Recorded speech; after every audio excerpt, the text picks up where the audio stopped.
We are in the middle of this big old snowstorm, except one of us that kind of making everybody. Well, no, I guess the other two guests here are also in semi good weather.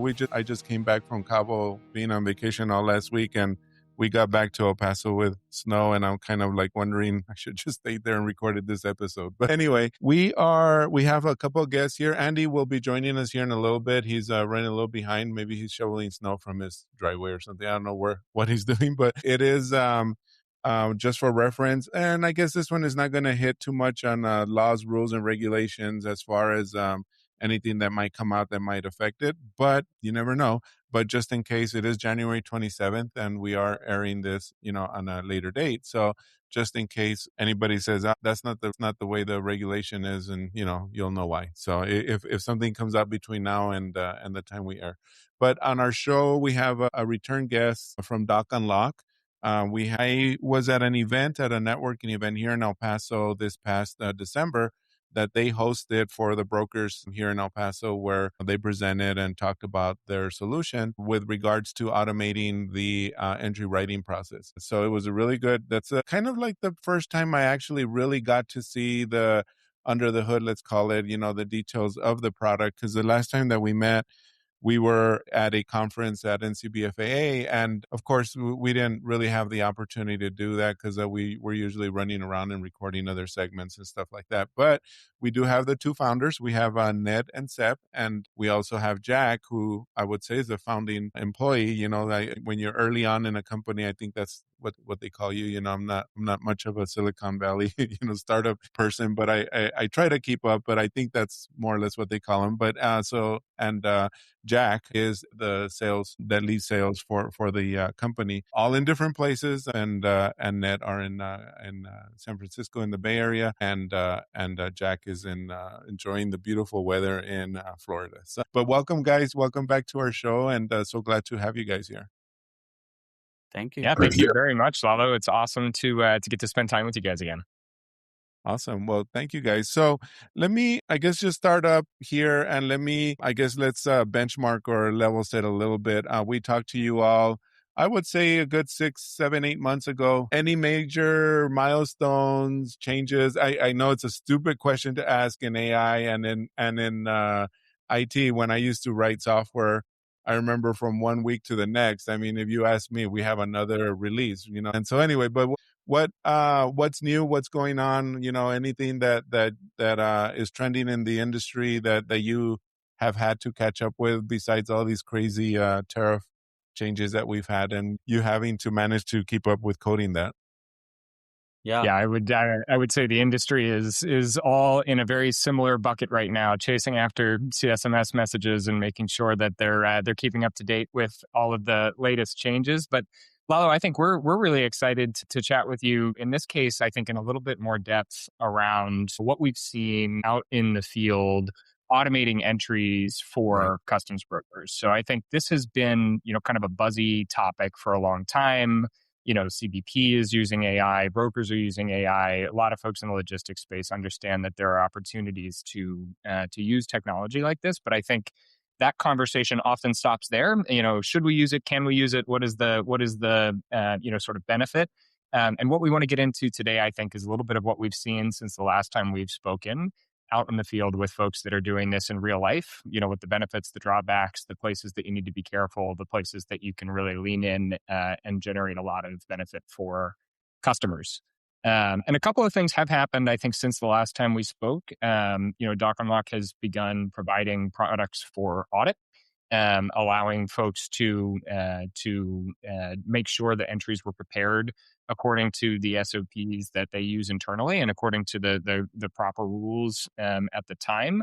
And we also brought on Tom Gould, who I think is a very well-known name across the customs industry, formerly of Flexport and Sandler Travis, and I think widely known as a classification expert, onto our advisory board. So he's come on as a team member of DocUnlock, and we're really excited. Him and Ned were former colleagues at a previous top 10 brokerage where they worked together. Ned on the data and entry operations side, and Tom on the classification and customs compliance side. So excited to have added him to the team. Right.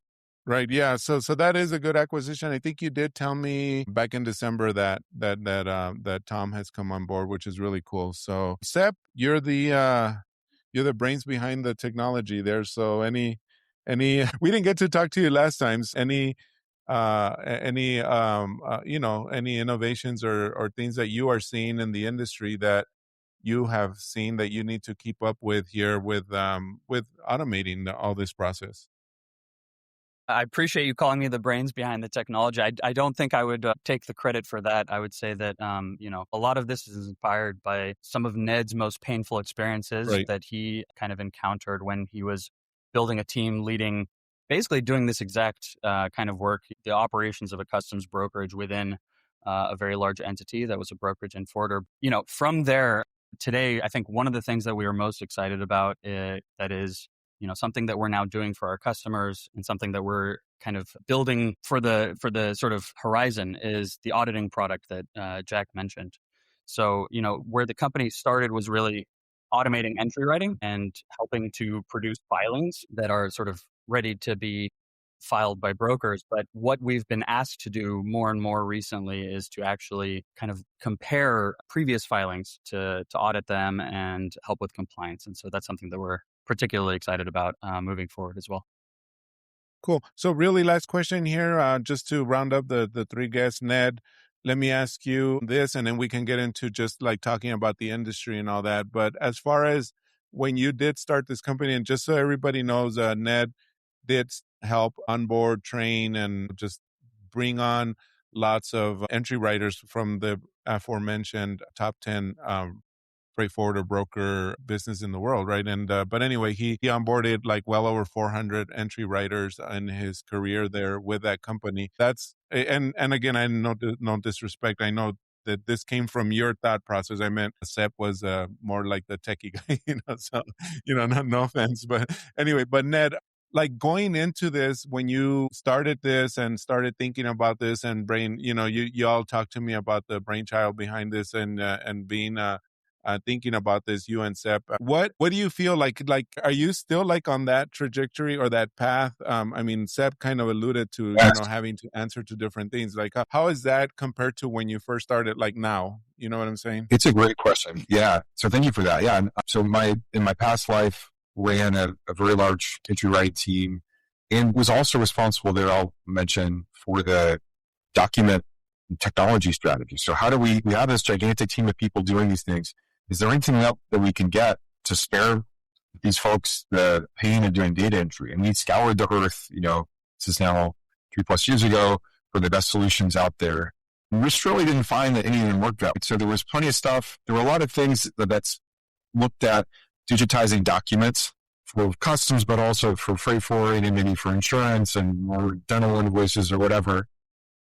And of course, like you have invoices in all these contexts, but it turns out that the way that you use those in the workflow that is downstream, in this case to customs filings, is just really, really different. And it doesn't help that much at the end of the day just to do document digitization. And so that's the whole reason we started the company. Our goal was like, how are you in the context of this problem?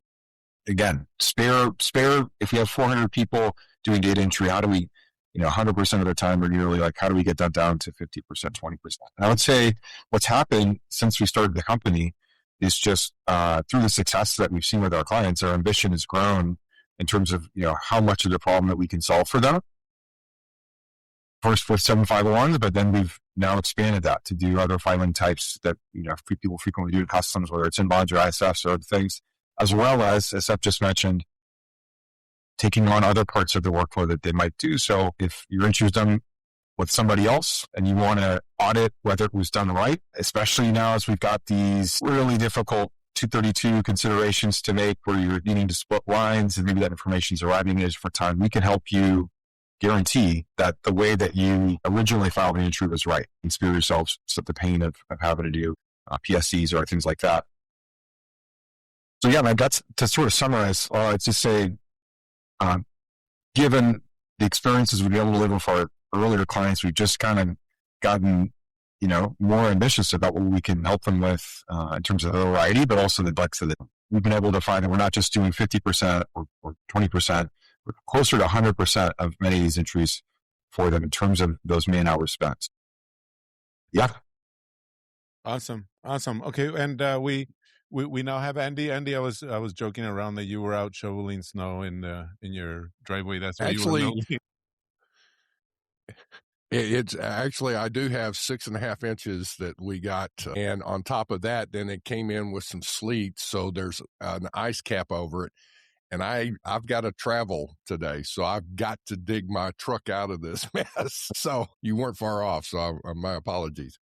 Yeah, no worries. We've always said we don't believe that AI is going to replace anyone in their jobs, not immediately anyway. And you would think entry writing data entry, apologies, data entry is one of those that are like really low on the totem pole that would be one of the first ones. But what people don't realize is that entry writing is not just a matter of doing data entry. I mean, you kind of don't have you don't have a mulligan here, let's call it, right? I'm sorry to use a golf term, right? You submit and it's in there, your mulligan is to file a correction, or, I mean, there's several ways that you can do that, but once you submit it, that's it, right? I mean, so I don't know, Andy, if you had any other insight or something that you might want to ask the guys there on that.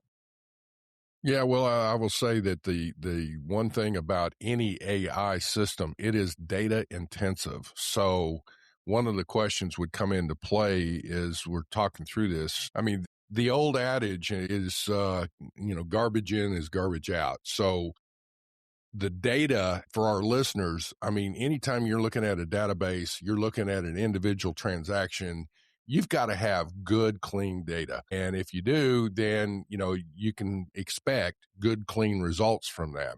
However, saying that, I guess is that I'm curious, have y'all established your own data center, your storage data center for people to send information into for your system to operate in? Okay, so great question, Andy. And I think, the way that you answer this question technically often depends quite a bit on the way that the importer and the customs broker have set up their process. And often it also depends on how much the customs broker is working around the way that the importer works generally, because it's very, very difficult to get an end importer to change their process. So, if you think about what an entry writer is doing on a day-to-day basis, they're receiving this bundle of commercial documents. Over the course of the day, they're going to receive many of these, and they're going to first need to validate that they're correct. Then they're going to need to validate that they have the right individual documents, that the pack list matches the invoice, matches the bill of lading. And then they're going to need to do a whole bunch of data entry and possibly calculations to try and get all of that into the ABI. And what you mentioned is, there's this kind of garbage in, garbage out, even with that process, thinking around how do these inputs turn into these outputs. So, I receive an invoice from the importer, but do I trust that the HTS codes that they use on those invoices are correct? Or could it be reflective of a crappy database on their side that hasn't been changed, even though they and the broker have made the decision to use an alternative set of HTS codes because the broker got involved, helped them classify their goods, and knows that these are not, the ones that we should be using. So the person knows, ignore those, I need to use the right ones. So, to make a long story short here, there's a bunch of solutions inside of our system. They're all built to make it so that you don't necessarily have to go tweak things as you're actually running the process. You don't want someone to have to go look something up, change something, make an adjustment to, these documents. You want the process to be smart enough. Yeah. So the way that our system works is it sort of starts with the creation of an SOP, a standard operating procedure that it's going to use to process the entries that a human can really understand. It's very akin to the document you might use to train someone who's going to go do that data entry. Hey, if you get this kind of document, this is going to happen. If you get this kind of document, this is going to happen. These values come from external places. You need to pay attention to them. So our system's built to handle that, but it's also, it can be very down the middle. So if you don't have garbage coming in and you trust very much the documents that are coming from individual sources and you want to, treat them as a little bit more as is, we can do that too. But I think what Ned spoke to initially, this concept of wrapping the solution around the broker and the importer and the process they have, and ideally asking the importer to change absolutely nothing is really, really critical. Because if you're not doing that, you're basically in the same argument as you've been having about EDI for the last decade, right? You should really be on EDI, change your process, send us this kind of file. The importer says, that's awesome, never does it. and you end up with 40% of your clients doing the right thing, and the other 60%, you're just working around them. So we try and fill in those gaps for the rest of the 60%. Jack, you hit something that really gets me. When I have been working with, and it's for decades I've done this. Lalo's done this with the programming. Lots of people have out in the industry, where you start talking with importers and all that. And I'll ask whoever the compliance person is like, okay, if we get a commercial invoice that's on the shipment and it comes through and it already has the harmonized tariff numbers on it, do you want us to use that? Oh, no. Oh, no, we can't trust the HTS numbers that the shipper supplies. I said, why not? Oh, well, we don't know where they got them from. And I said, well, why is that? So as I'm hearing some things in this, one of the things I always say, and here's one of the things that I see with what you're getting at. Your system would empower the import compliance people with information and tools to be able to identify very quickly if something goes off the rails as far as, hey, this is incorrect, and then be able to get it corrected and back into the fold pretty quickly. But in that is like invariably people would say, well, no, we don't trust the importer. And I said, the exporter and their data. And I said, well, wait a minute. Why is it? Well, we don't have control over our vendors. And then I go, well, your vendors seem to know what to ship, when to ship, where to ship it, and what to put on the paperwork so they get paid. It sounds like you've got control. You've just not exercised it from a compliance standpoint. And they're usually on the back end of some things too often. So your system sounds like, have I got that categorized right based on what I'm hearing, what you're trying to automate, and what that is that you would empower the compliance people with knowledge and tools to make them more effective? Yeah, I think that's largely correct. There is one point that I do want to clarify. Very, very specifically, one thing that we don't do is any kind of classification or any kind of like valuation or basically exercising any sort of like discretionary judgment that would be, strictly the domain of the customs broker themselves, right? But what we can do is we can sort of flag things to them, and we can we can learn and use the same techniques that an entry writer would use. Right. When they're handling kind of on a per importer basis, right? Every importer is different. They're all going to have some bespoke protocol that kind of needs to be followed in order to properly handle their documents, their filings, right? And so just the same way as an entry writer is going to learn the SOP for that account, we can learn that SOP. We can apply those rules, but using the discretion of the broker, right? Applying them in the way that the broker wants us to apply them while steering clear of actually doing anything that is remotely close to making a judgment about a classification or something like that. The other thing that we can do, to your point about trusting the data, our system is going to approach this, a good way of thinking about this is it's going to approach it largely the same way that a person would, right? So when you have all of these different kinds of documents in a bundle, you have your health certificate, you have your invoice, a person is going to notice discrepancies, and they're going to be comparing different points of data that are maybe redundant across different documents. That's going to allow them to notice when something might be wrong. And the common sort of escalation step from there is going to be something like pinging the importer and saying, hey, I think you might have sent me a document with a typo. We can flag things like that back to the broker. So in the event that the data doesn't check out and sort of pass our sort of strict sets of validations, then we can kind of punt it back to them and say, hey, 100 things were correct, but this one thing looks a little funny. You might want to go review this. So who would be your main customers in this? Is it going to be the importer or the broker? Because I see, possibly both.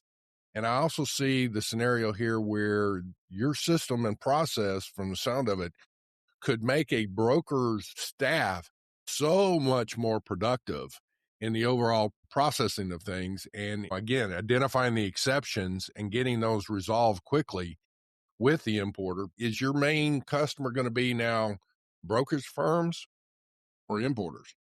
Yeah, it's a great question. Our customers are the customs brokers. So we specifically think that that group has both like the operational knowledge of how this is handled, but also the regulatory capacity to handle the problems that might arise to the extent that they do arise. Self-filing importers are, they're out there.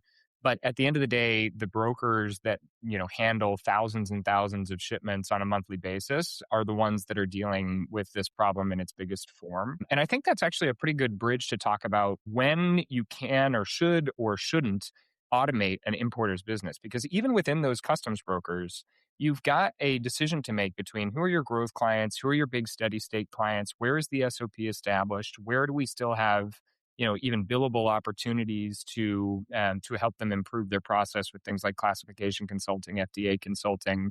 For some clients, you really want hands on the wheel, and for some clients, you want to create a situation where you're optimizing for accuracy and speed and throughput. Especially on the southern border near where you guys are. You have thousands of things moving on a monthly basis on very quick timelines, and there's a man in a truck sort of calling you to make sure that it's done. Yeah, exactly. Yeah, so I think when you are able to get out of the business of actually keying in the documents themselves, and you're just now in the position of reviewing completed findings that somebody else or something else has generated for you, the bottleneck to your ability to transmit, many more entries than you could before is going to be how long it takes you to review that work and get to the point where you trust, or maybe don't even need to trust that it was done correctly because you sort of can understand very efficiently the process that it went through, and you can check a couple data points and make sure it was right. And so that ends up being something that fits high volume importers that are doing not necessarily simple entries, but sort of entries with consistent structure to them in terms of the parties that are involved and sort of the process that you're going to go through to take the commercial documents and produce a filing from those. And so, again, it doesn't need to be simple entries. And in fact, this is like a point of confusion around our early customers. We often love to start with their most complex ones, as long as there is an SOP that can be articulated in terms of how you do this. So that could be anything from like a global electronics manufacturer, a chocolatier, to, trying to think, aerospace, to rubber importers, and just anything you can imagine. Well, a broker's nightmare is the multi-line or multi-commodity, where you've got, hundreds or thousands of lines. I mean, I can tell you that from personal experience working with, it happened to be a computer company, and they were importing things in, and I had worked with them, and my staff did, to set up what we called a consolidated commercial invoice. And we said, do you have a consolidated commercial invoice? And they said, yeah, that's fine. Well, when the whole process started, it was a new client. Literally one shipment had 5,000 laptops in it. Yeah. The commercial invoice was 7,500 pages. And I was getting calls from the port and everyone, what the Sam Hill is this, and all. Yep. And I'm looking at that, and I turned around and I wound up with my staff and all that, but reached out to the client and I said, I thought you had a consolidated commercial invoice. How? They said, we do. And I said, well, how are you consolidating it? And they said, at the customer order number level. And I'm like, you've got to be kidding me.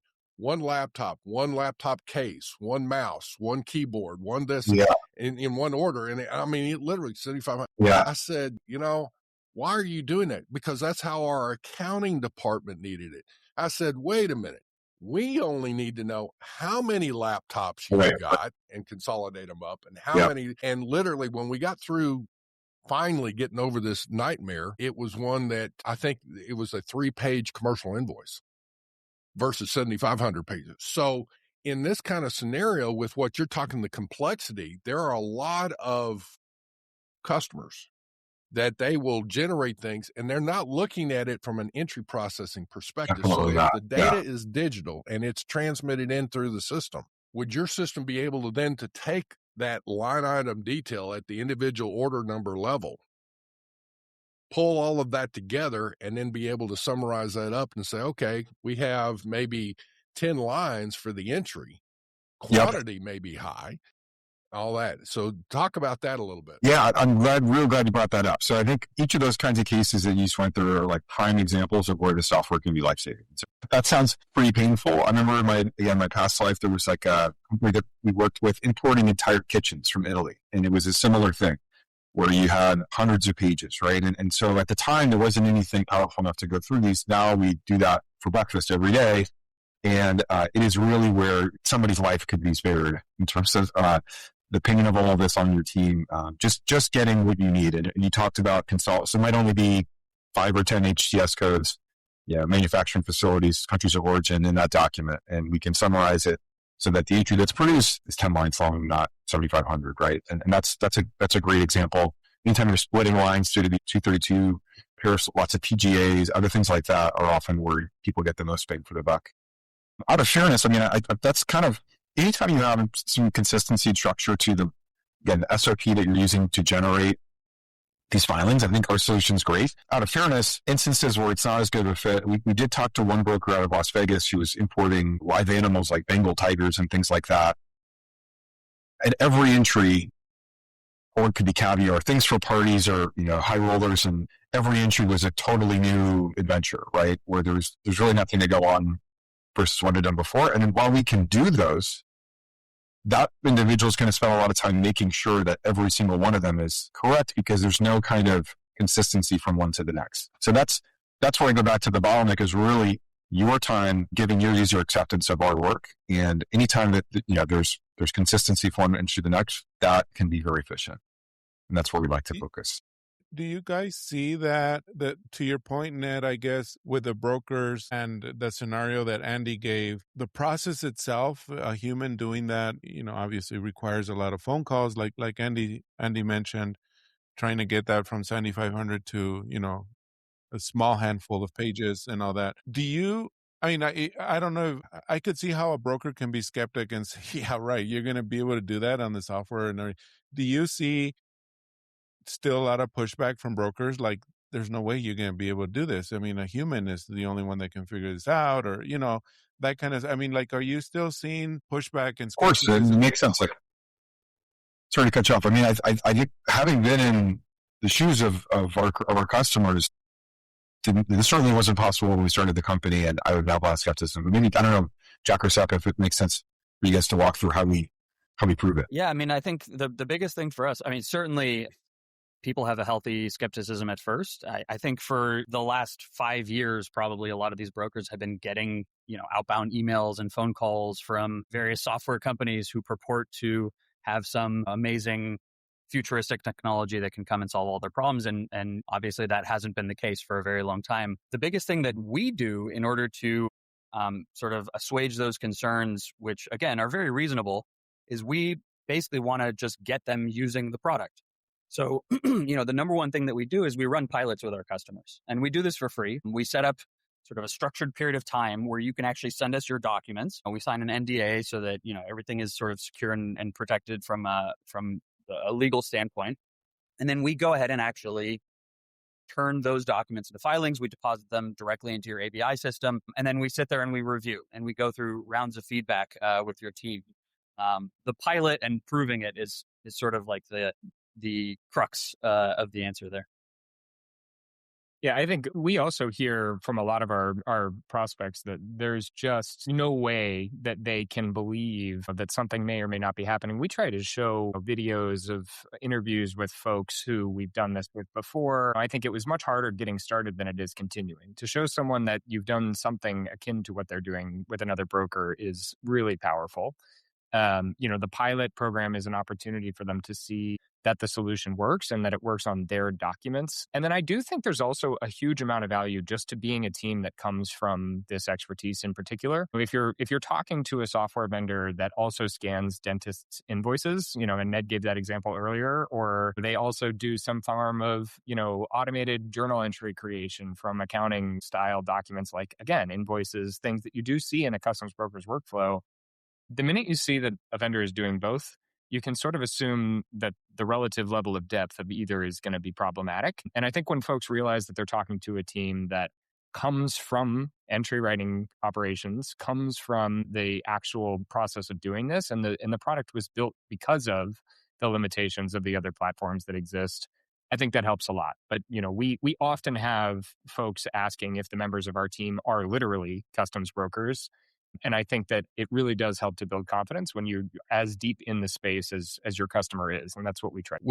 You're talking about just trying to get the brokerage firms to use your product, for that matter, any of your clients to use your product, makes sense. I see a stepping stone here where you could integrate two ways in this, is being able to integrate this first off on the back end of the process to audit entries and see if there are any red flags that come up, and look at it between entry transmission initially for clearance and before you confirm the 7501 and the items go on the statement, and look at that so that operations, the company, whatever, and the staff become familiar with it, but also it helps to point out where, there may be an issue or something, red flags go up so you can deal with that.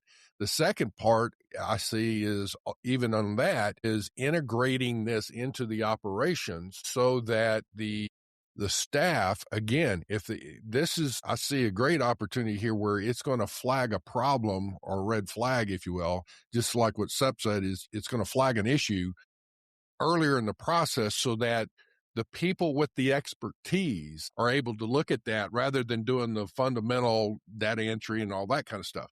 Does that sound like a good approach for somebody that's listening here? And it's like, well, where do I start and what do I do? Yeah, so it's funny. You're actually describing one of the things that we do for one of our very, very large southern border customers, where effectively the initial entry transmission is made, and then they need to understand the deltas between that and the entry that needs to be generated. And so something akin to an audit workflow helps make that much, much faster for them. Also helps to avoid the PSC later and make sure that, because these are complicated 232 shipments, that they're able to jump on them quickly. You mentioned staff, and I think that there are two really important sort of operational considerations for implementing a tool like this.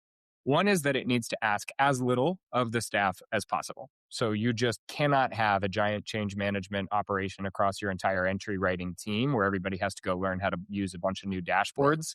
It's going to end up, becoming an adoption problem. And we're really proud of how we sort of operate in the shadows, and we empower the entry writer to be significantly more productive without them having to go learn to use a new tool. And then the second bit is that you need to be able to work with staff effectively, I think, to, sort of get the download of the tacit knowledge, the SOPs that live on the sticky note on the entry writer's desk, because that's really going to be key to doing what we do better than anyone else. It's, getting deep into the VFT codes on the FDA PGA on the screen behind a screen behind a screen. It's allowing someone to separate 232 based on an external spreadsheet that the vendor provided that gives you all of the information you need, despite what you might find on a commercial invoice. Those kinds of SOPs you discover in collaboration with the entry writer and by looking at what they've done in the past. Thanks, Jack. So, this is an idea that we came into contact with my last company when we had this large team of folks doing this work. I mean, for the human beings involved here to know how to do entries for, client A and client B and client C, they had to have many different aspects of the process to follow written down in exhaustive detail. And it turns out you really have to do the same thing for any system like ours to know what to do. And it's incredibly granular. And so I'll give an example just to hopefully spell out exactly what I mean. We're just working with an importer who's bringing in rubber products cross-border. And there's a bunch of different facilities that they use. Each of them sort of has a different format of their invoices, and there's other associated documents that come off of them. This one, let's say, is going to apply to like almost every field in the filings that you're going to make for them. But just to look at the ultimate consignee, like how would you know who that is? You might think it's as simple as saying it's the person that is listed as consignee on these documents. And sometimes that's true. In one of the supplier's cases, that's true. But in the other one, it's actually the entity listed as buyer. And if there is a consignee on that doc, that's just not who you use. The process that's been set up with the suppliers, you use the entity that's listed as buyer. And in the third case, none of the entities that are listed in the shipment, it's a totally third party that you just basically hard code in. And there's just, the point there is that like the documents that you're looking at don't explain how to read them. Right? You need to bring context that only the broker has in their head, and that you can sort of reverse engineer from how they've done their entries in the past.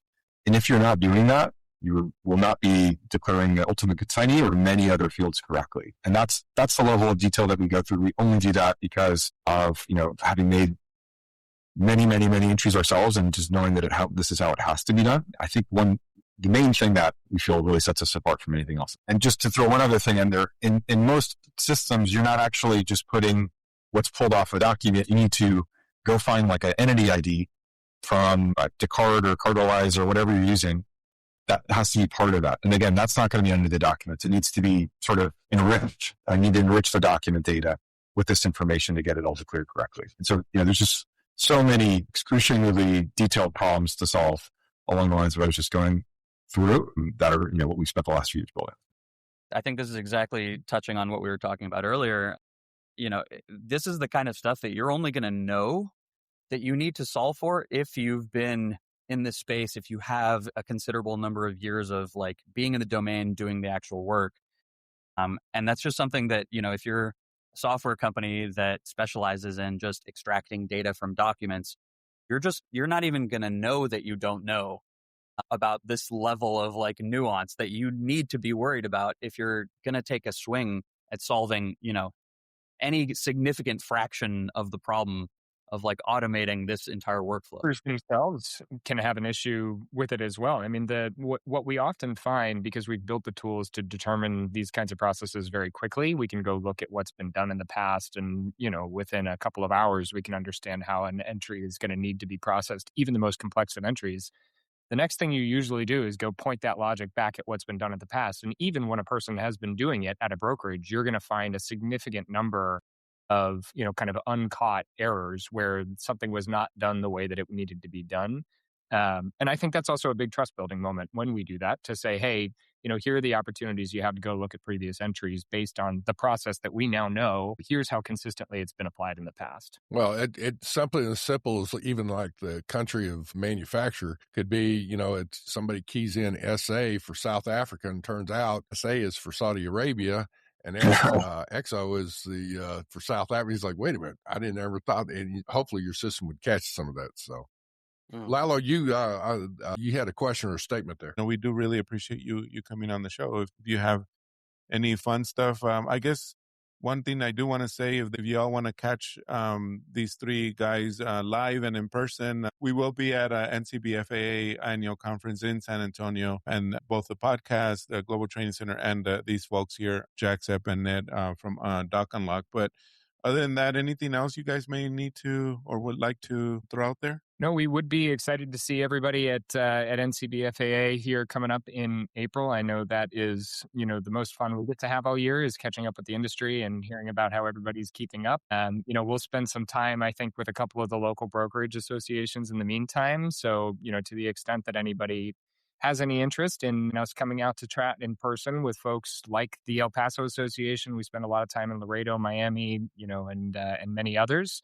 We would love to do that. And any questions, we're always happy to answer. I think, the trenches are always so much different from what you hear at the top level. And so to the extent that we can engage with someone and help them understand what this is going to mean for their team and how it actually gets done, and, just someone who can be an honest broker, no pun intended, about how this gets implemented, we are more than happy to chat through what we've seen in the field. Well, guys, thank you for being on our show. Folks, I'm going to tell you, this is, if you've got a brokerage operation of any kind, this would definitely be an enhancement to, come alongside your current systems and empower your staff. It's worth at least looking at and checking out. But Lalo, I will say this is one of those, it's intriguing. We could go into this a lot more detail and get into things, because the AI world is it's mushrooming and it's phenomenal. It's developing so fast.